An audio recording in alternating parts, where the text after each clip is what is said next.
G'day, it's Pete here, and today I wanted to help you learn bridge bidding in 5 minutes. So what is bridge bidding all about? So in the bidding, we're trying to answer 2 questions, and this is really all that it's about. How high should we go, and what should be trumps? These are the 2 questions you actually want to answer. So how do we actually answer them? Well, how high we want to go is we break our hand into points or evaluate it using points. We count 4 for an ace, 3 for a king, 2 for a queen, and 1 for a jack. And what should be trumps? What we want to find out is between us and our partner, do we have 8 cards in any one suit? And we call that a fit. If we have 8 cards between us in one suit, we want that to be trumps because we've got the vast majority of that suit.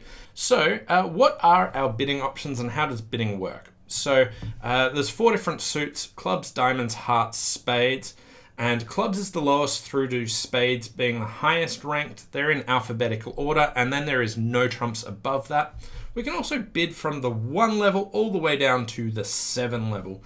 And what that actually means is we're bidding 1 over the reserve. Basically, you just add 6 to that number. So if you're bidding at the 1 level, we're going for 7 tricks, 1 over halfway. If we bid to the 7 level, we're bidding for all 13 tricks. There's a couple of other options. We can pass. This means we don't want to take a bid. And this is double, and that's redouble. I won't touch on them later. So in bridge, the bidding's all about getting to game contracts.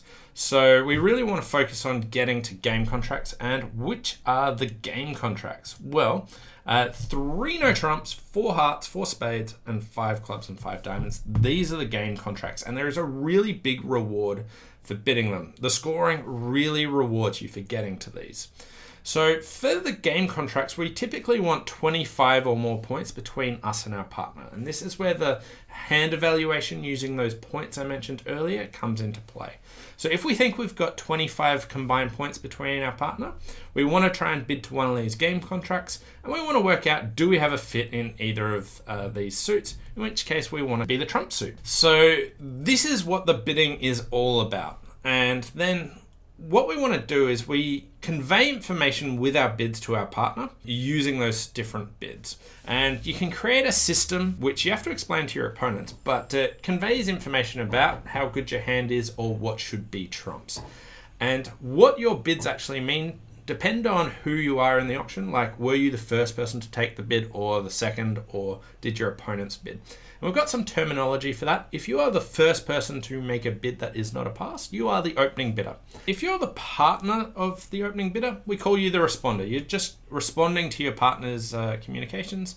And if the opponents start opening the auction, you're the overcaller. So we've got the opener, the overcaller, and the responder. The responder is the partner of the opener, and the overcaller is the opposition to the opener.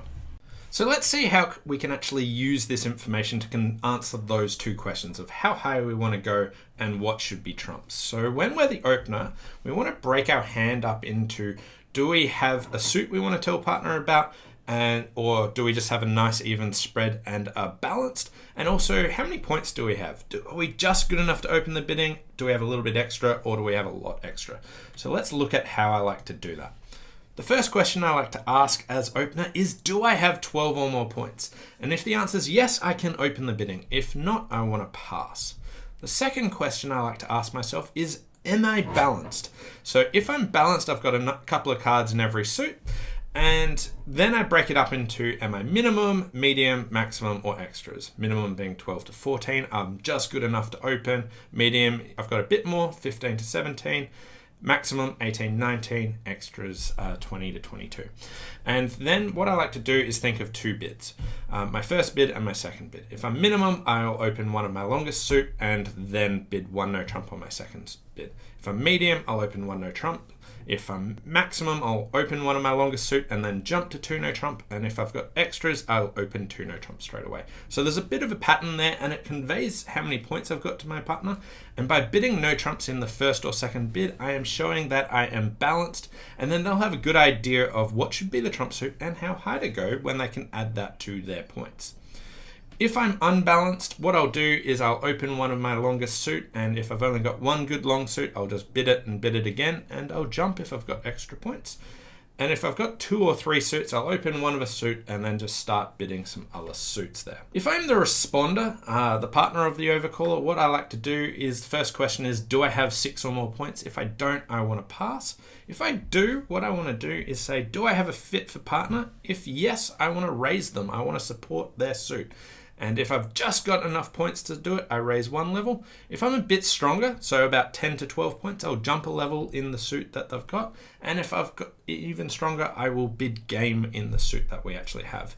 If I don't have a fit for them, what I do is I just bid a new suit. Any suit that you bid just shows 4 or more cards in that. And if you're bidding at 1 level, you're just showing 6+ points. If you're bidding at the 2 level, you're showing 10 or more points.